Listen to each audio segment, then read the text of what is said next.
এটা আর এক রকমের সৌন্দর্য, দারুণ। মানে খুব একটা বড় নয় কিন্তু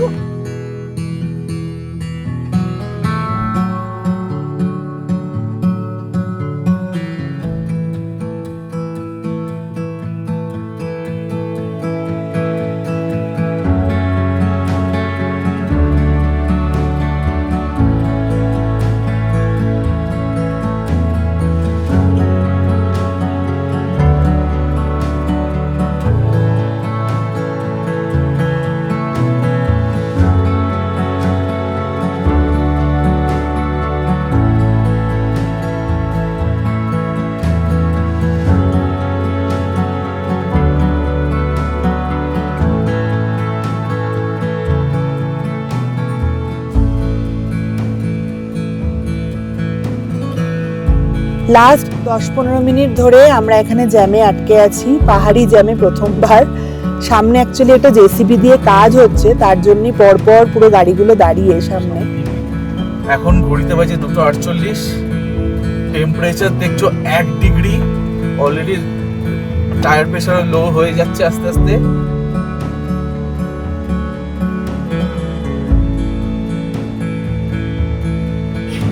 আমরা বুমলা পাস পৌঁছিয়ে গেছি। ওইখানে গাড়িটাকে পার্ক করা আর এরকম। এরপর থেকে আর ভিডিওগ্রাফি ফটোগ্রাফি হয়তো অ্যালাউড নয়।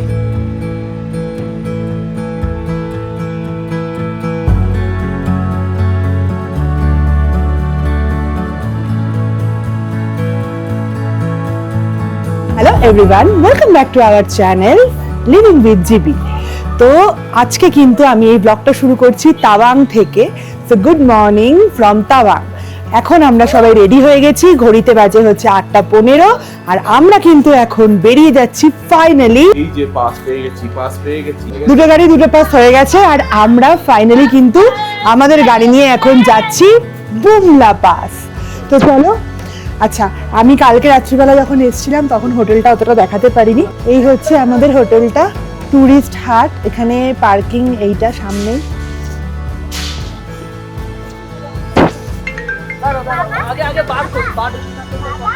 চিনাকিদের গাড়ি এখানে, আমাদের গাড়ি ওখানে।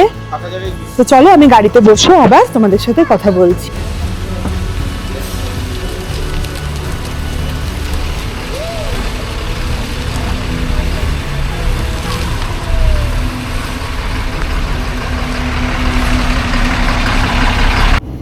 এই সামনে সেই তাওয়াংয়ের ফেমাস বুদ্ধা স্ট্যাচু।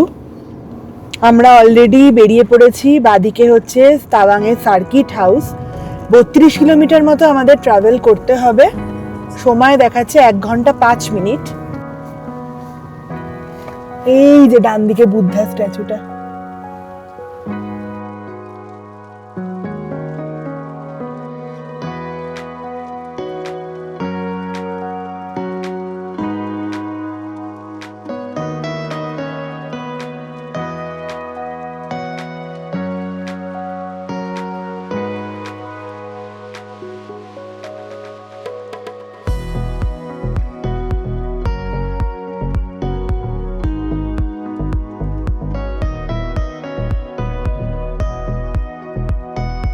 তো আমরা এখন গাড়িগুলোকে এখানে রাখলাম পিটিসো লেকের সামনে।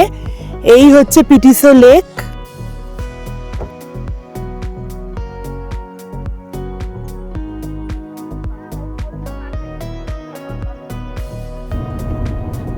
আমরা কালকে সেলা আসার সময়ও দেখেছিলাম, আজকে এইখানে যে বুমলা পাসের উপরে যাচ্ছি সেখানেও দেখলাম। এদের কিন্তু জায়গায় জায়গায় মিলিটারিদের, মানে আর্মির যারা আর কি ইন্ডিয়ান সোলজার্স, তাদের বেস ক্যাম্প রয়েছে। এবং বিভিন্ন জায়গায়, এক জায়গায় দেখলাম ড্রোন ট্রেনিং সেন্টার ওখানে, আর এক জায়গায় দেখলাম হচ্ছে ওদের যে ট্যাঙ্কারগুলো থাকে সেগুলোকে ওরা রেডি করছিল, কিভাবে কি প্রিপেয়ার করা যায়। তো বিভিন্ন জিনিস ওরা করছিল, বাট আমি কোনোটাই আমার ভিডিওতে আমি ওইগুলো ক্যাপচার করিনি এবং করবও না, কারণ এটা পুরোটাই ন্যাশনাল সিকিউরিটির ব্যাপার।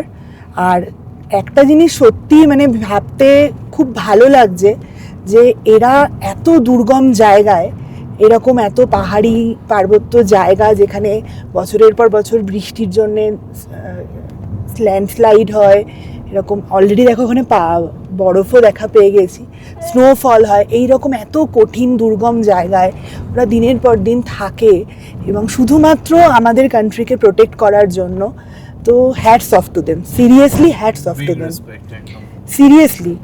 কারণ সত্যি বলছি, মানে ওদেরকে দেখলেই না একটা রেসপেক্ট অটোমেটিক্যালি চলে আসে, যে ওরা এত আমাদের জন্যই তো করছে, লোকাল মানুষদের জন্য, যারা ইন্ডিয়ান, আমাদের যারা ইন্ডিয়াতে থাকি আমরা, তাদের জন্যই তো করছে এত কষ্ট করে। তো যাই হোক, আমরা সামনে অলরেডি কিন্তু স্নো ক্যাপ মাউন্টেন দেখে ফেলেছি।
অসাধারণ লাগছে, বাদিকটা জাস্ট অসাধারণ, পুরো স্নো ক্যাপ মাউন্টেন। আমরা যখন নাথুলা পাস গেছিলাম তখন আমরা এইরকম বরফ পাইনি পাহাড়ের ওপরে দেখতে, হালকা হালকা পেয়েছিলাম, বাট এটা একটা মানে আলাদা লেভেলের এক্সপিরিয়েন্স। শীতকালে এলে, একদম প্রপার উইন্টার সিজনে এলে হয়তো আরো বেশি দেখতে পেতাম, তখন হয়তো সব সাদা হতো, কিন্তু হয়তো মেবি আমরা হয়তো পারমিশন পেতাম না তখন। না, তার থেকে বড় কথা আমার এইটা দেখো, তুমি গ্রিনারিও আছে, তার উপরে স্নো ক্যাপ মাউন্টেনও আছে, এটার কম্বিনেশনটা অসাধারণ। সব সাদা একটা অন্যরকম বিউটি, আর এইটা একটা অন্যরকম বিউটি।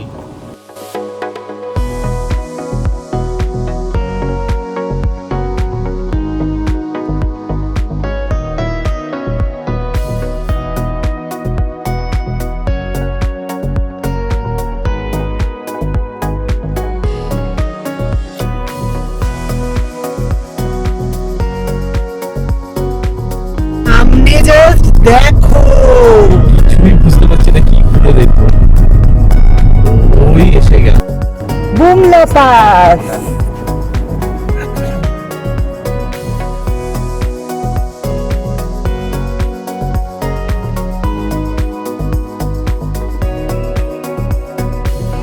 ফাইনালি আমরা বুমলা পাস পৌঁছিয়ে গেছি। এইখানে গাড়িটাকে পার্ক করা, আর পিছনে ভিউটা জাস্ট এরকম। এরপর থেকে আর ভিডিওগ্রাফি, ফটোগ্রাফি হয়তো অ্যালাউড নয়, সেই জন্যে এখন আমরা আপাতত কিছু করছি না, এখানেই আমরা করছি ভিডিওটা। যেখানে আমাদের পারমিশন পাবো আবার সেখানে তোমাদের সাথে শেয়ার করব। পৌঁছে গেছি আমরা সবাই বুমলা পাস, দেখতেই পাচ্ছ 15,200 ফিট উঁচুতে, আর এরকম ব্রাইট সানি মর্নিং। আমরা বুমলা পাস থেকে বেরিয়ে গেছিলাম কিছুক্ষণ আগেই। এখন আমাদের নেক্সট ডেস্টিনেশন হচ্ছে সাঙ্গেসার লেক। পৌঁছাতে সময় লাগবে 34 মিনিটস, 17 কিলোমিটার আমাদের ট্রাভেল করতে হবে। তো এখনও ওই সেম রাস্তা দিয়েই আমরা ফিরছি। বুমলা পাসের এক্সপিরিয়েন্স খুব ভালো ছিল। একটা জিনিস যেটা হচ্ছে, বুমলা পাসের বাইরে আমরা যখন গাড়িটা পার্কিংয়ে রাখলাম, সমস্ত ফোন, ক্যামেরা, সমস্ত কিছু কিন্তু গাড়িতেই রেখে যেতে হবে। গোপ্রো বলো বা যে কোনো ধরনের আর কি ক্যামেরা, আর কি কোনো কিছু নিয়ে যাওয়া যাবে না ভেতরে, সমস্ত কিছু গাড়িতে রেখে যেতে হবে। ভেতরে কিন্তু ওরা অ্যালাউ করবে না স্ট্রিক্টলি। আমরা জাস্ট ঢুকলাম যখন সবাই একসাথে, তখন আমাদের একটা ইন্টারেক্টিভ সেশন হলো। সেই সেশনটা আমাদের একজন আর্মিও যিনি ছিলেন আর কি, তিনি আমাদের এই সেশনটা করলেন। খুব সুন্দর একটা সেশন হলো ওটা, বেশ ইন্টারেক্টিভ ছিল, বেশ এন্টারটেইনিং ছিল, এবং সব থেকে বড় মানে খুব ভালো লাগছিল, খুব প্রাউড ফিল হচ্ছিল আর কি। উনি আমাদের সেরকম ফিলিংসটাই দিচ্ছিলেন। খুব এঙ্গেজিং ছিল, হ্যাঁ খুব মানে উনি খুব মজা করে করেই বলছিলেন, তো দারুণ লাগছিল আর কি। তারপরে ওটার পরে আমরা মোটামুটি ওই 250 মিটার 300 মিটার মতো হেঁটে বর্ডারটাতে গেলাম, যেটা ইন্দো চায়না বর্ডার আর কি, ইন্ডিয়া আর চায়নার বর্ডার আর কি যেটা। সেখানে চাইনিজ যারা আর্মি ছিল তাদেরও কয়েকজনের দেখা পেলাম। সেখানেও আমাদের আরেকবার ওই আর্মি যিনি ছিলেন আর কি, আগের সেশনটা যিনি নিয়েছিলেন, উনি আবার সেখানেও গিয়ে আমাদের আর এক টাইপের সেশন হলো, তো আমরা ওটা অ্যাটেন্ড করেছিলাম। করার পরে ওখানে আরও একটা জিনিস অ্যাডভান্টেজ ছিল, বাট আমাদের ওটা টাইম টেকিং হচ্ছিল বলে আমরা আর ওটা করলাম না। ঠিক বর্ডার যে জায়গাটা, সেখানে সামনে একটা ফটো সেশন করা যেত, যেটা ইন্ডিয়ান আর্মিরাই আর কি করে দিত। তুমি ফ্যামিলি নিয়ে আর কি ওটা ওই ফটোটা তোলার পরে ওরা ফ্রেম করে দিত সেই ফটোটাকে, বাট সেটা করার জন্য 400 টাকা করে ওরা চার্জ করছিল। আর তার থেকেও বড় কথা, অন্তত আধ ঘন্টা মতো ওখানে টাইম লাগতো আরো, এবং সেটা আরো বাড়তে পারে। হ্যাঁ, কারণ কতজন তোমার আগে আর কি কুপন নিয়ে লাইনে দাঁড়িয়ে আছে তুমি তো সেটা জানো না। মোটামুটি মানে তাদের সঙ্গে আমরা ইন্টারঅ্যাক্ট করছিলাম, তারা বললো আমরা অনেকক্ষণ ধরে ওয়েট করছি আসলে, তো সেই জন্যই আমরা রিস্ক নিলাম না, কারণ এটার চক্করে বাকি সব কিছু মিস হয়ে যাবে। তো যাই হোক, এখন আমরা এগোচ্ছি সাঙ্গেসার লেকের দিকে। বাট বুমলা পাসটা দেখার পরে সত্যিই দারুণ লেগেছে, অসাধারণ লেগেছে। রাস্তাটা খালি দেখো তোমরা, রাস্তাটা খালি দেখো।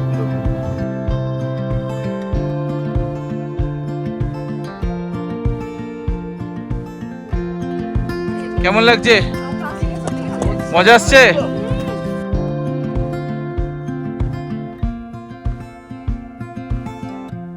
রিজো, তাহলে বলো তোমার কেমন লাগলো ফাইনালি বুমলা অবধি ড্রাইভ করে? লাগলো 1537 কিলোমিটার আমরা বুমলা ঘুরে চলে এলাম।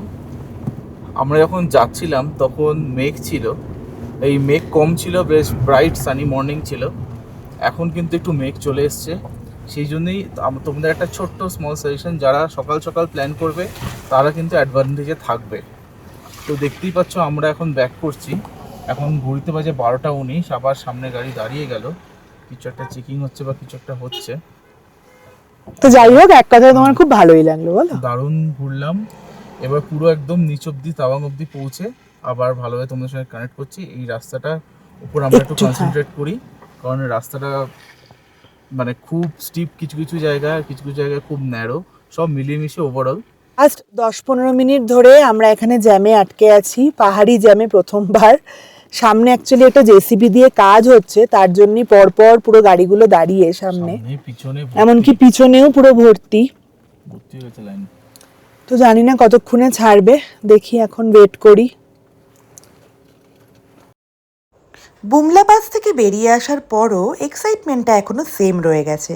এতদিনের প্ল্যানিং, এত কিলোমিটার ড্রাইভিং, আর আজ সেই স্বপ্নটা সত্যি হয়ে গেল। এবারে আমরা এগিয়ে যাচ্ছি আইকনিক মাধুরী লেক বা সাঙ্গেসার লেকের দিকে। রোডের দুদিকে স্নো, ম্যাজেস্টিক মাউন্টেন্স, আর মেঘগুলো যেন আমাদের সাথেই জার্নি করছে। প্রত্যেকটা টার্নে মনে হচ্ছে অরুণাচল আবার নতুন করে সারপ্রাইজ দিচ্ছে। এই জার্নিটা আমাদের শুধু ডেস্টিনেশনে নিয়ে যাচ্ছে না, এটা আমাদের এমন কিছু মেমোরিজ দিচ্ছে যে সারা জীবন মনে থাকবে। চলুন এবার দেখি সেই ফেমাস মাধুরী লেক, যার বিউটি নিয়ে এত গল্প শুনেছি। এই লেকটা দেখার এক্সাইটমেন্টটাও অন্য লেভেলে।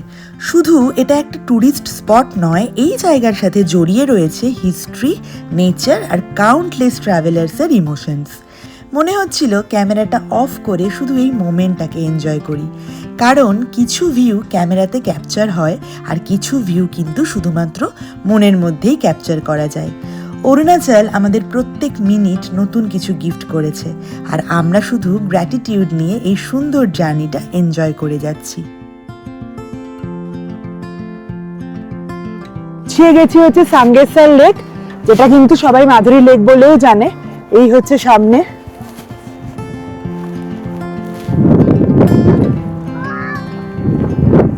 সুন্দর জায়গাটা, পিছনে পুরো পাহাড় দু সাইডে, আর এই যে সামনে লেকটা। এখানে একটা পার্ক মতো করা আছে, বাচ্চাদের খেলার ব্যবস্থাও আছে। पहाड़ झंडा सब आ जाएगा यहाँ पे सामने जाओ সামনের ভিউটা জাস্ট এরকম।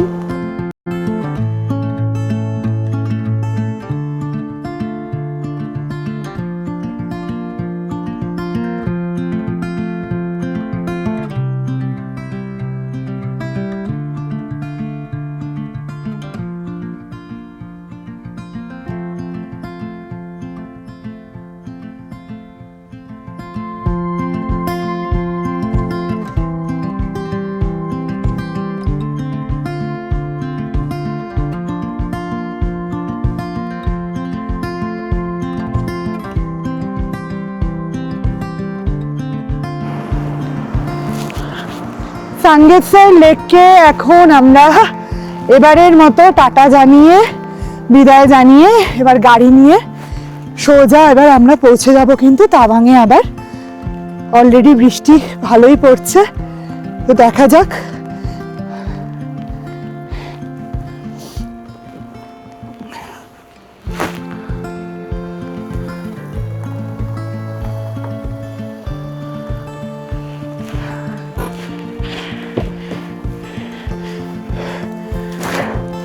চলো, সবাই হাঁপিয়ে গেছি, একটু আমরা সেট আপ করে নিই একটু নিজেদেরকে, তারপরে রওনা দিচ্ছি। ঘড়িতে বাজে 2:23। তো চলো, রাস্তায় যেতে যেতে আবার তোমাদের সাথে কথা হবে। ঘড়িতে বাজে হচ্ছে 2:34, আর আমরা তো এখন ডিরেক্টলি ডিসিশন নিলাম যে আমরা একেবারে হোটেলেই ব্যাক করব, কারণ এখানে ভালোই বৃষ্টি পড়ছে। আর আমাদের এখনো সময় দেখাচ্ছে 31 কিলোমিটার, 1 ঘন্টা সময় লাগবে হোটেলে পৌঁছাতে। উপরে স্নো ক্যাপ মাউন্টেন, বৃষ্টি হচ্ছে, গাড়িতে টেম্পারেচার বলছে 2 ডিগ্রি, আইস ওয়ার্নিং দিয়ে দিয়েছে। এবার চলো দেখা যাক কি হয়। থ্রিলিং ব্যাপার স্যাপার। দেখছো 1 degree already tyre pressure low হয়ে যাচ্ছে আস্তে আস্তে, যেহেতু আমরা হাই অল্টিটিউডে রয়েছি। আর এদিকে ঠান্ডা এত পড়ে গেছে, 1 ডিগ্রিতে এখন আমি গাড়ি চালাচ্ছি। সামনে অবস্থাটা কিছুটা এরকম তোমরা দেখতে পাচ্ছ। এই বুমলা সিরিজটা আমাদের যে কি হতে চলেছে আমরাই জানি। দারুণ দারুণ অনুভূতি। আমি গার্গিকে দিয়ে দিচ্ছি, আর আমি একটু করে নিজে কনসেন্ট্রেট করছি রাস্তার উপর।